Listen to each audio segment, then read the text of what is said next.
Welcome back to NBA Cinema, and the day has come where the Dallas Mavericks has finally fired Nico Harrison, and we knew that this was the only solution for the Mavericks. You think about the way Luca has came out for a portion of the season, was averaging a 40-point triple double, still at 37 a game, playing his best basketball of his career, something that Mavs fans didn't even see, and he led them to an NBA Finals. And you know, Nico didn't even make it out the year 2025 after trading Luka Doncic. So back in February, he traded him. Now in November, he is gone. And I want to talk about a few things. And one of the things that was bothering the organization was obviously Luka's play and AD's injury history, which you knew that before you made the deal, but also how Harrison would have never traded Anthony Davis if presented the opportunity. And so he was just going to die with this ship. Obviously, Kyrie Irving has been hurt. So he had another vision for the team. However, I don't see how you couldn't have factored in the fact that Anthony Davis is always hurt. This isn't anything new. This is par for the course. So yeah, man, that abysmal start and the Lakers' great start. Looking at Luka being in tip-top condition, never really embarrassed the organization. Obviously, he could have been in better shape, could have took better care of his body at different times, but you were just coming off of a finals. You don't trade a guy at 25, 26 years of age, or this is what you get. You don't make it out of the same exact year, um, being in the position that you were in. He was fired at Patrick Dumont. He released a letter to the fans saying he's committed to the Mavs' success. One thing I do have a problem with, though, I'm going to get into it, but let's look at Skip Bayless and Shannon Sharpe's instant reactions to this. Let's check it out. Now we blame Nico. Everybody knows ain't no general manager going to ownership. That Yes. came from up top. He took the fall for it. How come he can't come out and say nothing? The same reason Roger Goodell don't say anything with them owners when he take all the blame. He ain't made not one ruling that them owners hadn't been behind. If I were Nico, man, I'd be like, man, listen, I'm sick of this. This is something I didn't want to do. This was what y'all wanted to do. I was the face of it. I took it all in. Nothing is working out right now. We're losing as a team. Luke over there cutting up, and now y'all want to talk about firing me? Nah, F that. It was your call. Kyrie's not there. Anthony Davis not there. Yeah. What Nico is saying, let's judge me on when we're healthy. We get this team assembled. Yes. You still need a point guard. Cooper Flag is not a point guard. I don't care what just cause he can dribble the ball, that don't make him a point guard. Now it'll be interesting to see when Kyrie comes back, if Kyrie comes back, Right. what they look like. Yo, Pat Bev here. Hey, it's a cold game. It's a cold game. No, it ain't that cold, though. It ain't that cold. You telling me that you can get hired, help the Lakers, and then get fired? Come on, man. No, man. No, we can't just roll with anything. This man, they traded Luka Doncic, chunked up the deuces. Man, I'll take my L and I'll keep going. Hooping and hollering, man. Y'all subscribe. I'm gone, man.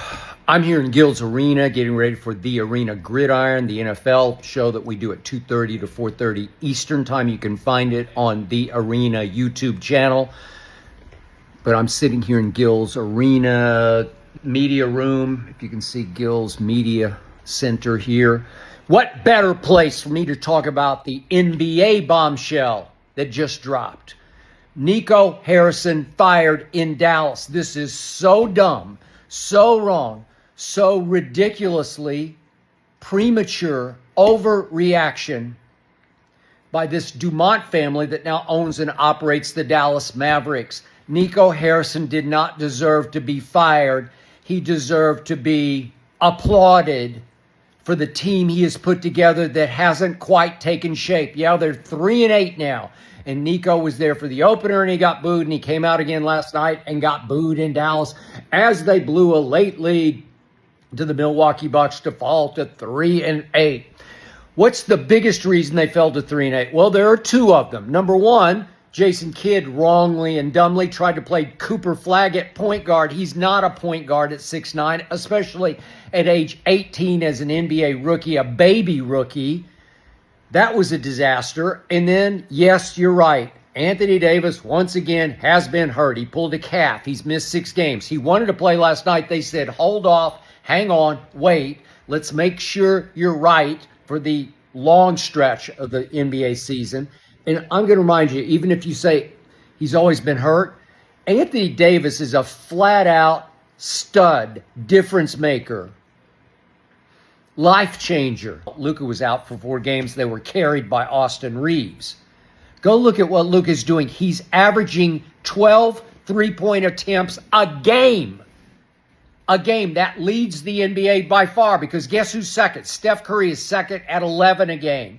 So Luka is taking more three-point shots per game than Steph Curry. He's making 32%, while Steph's always up in the low 40s.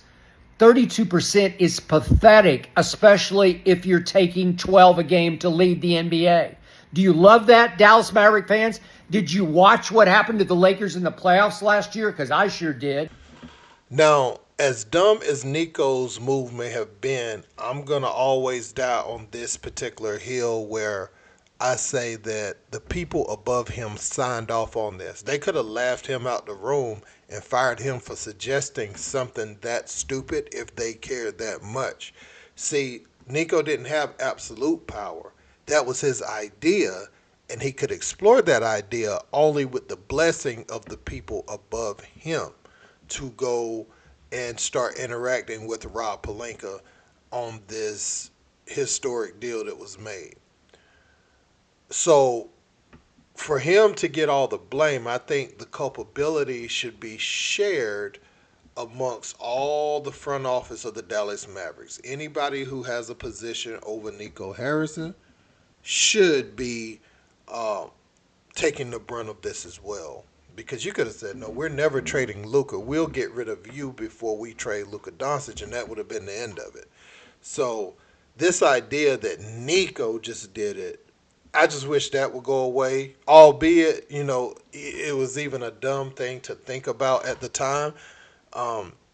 Especially for Anthony Davis, right? Who could you have gotten in the NBA for the future that they may have not been as mad about? Maybe Victor Wembanyama, maybe, the fans get over that a little better.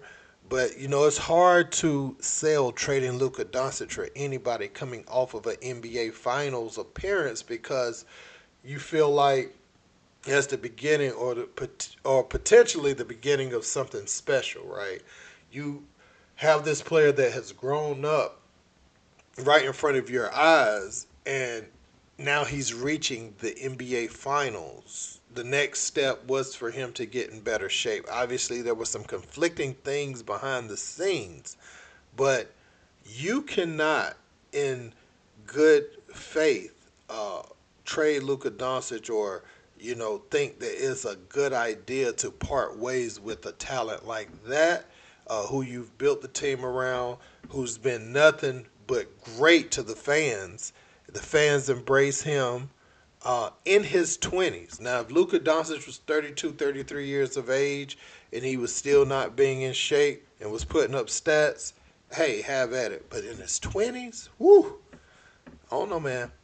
I think, Nico got what was going to happen, right? This was always going to happen, and he was never going to trade AD. I think now the Mavs want to look out there on the market and see what they could potentially get for AD. Now, his injury history, him being 32, what can you realistically get for AD at this point? Are you going to get the returns that you want on him now? Probably not, but, you may be able to get something decent. Let me know what you guys think in the comments about this, though. Don't forget to like, share, and subscribe. Till next time. Peace.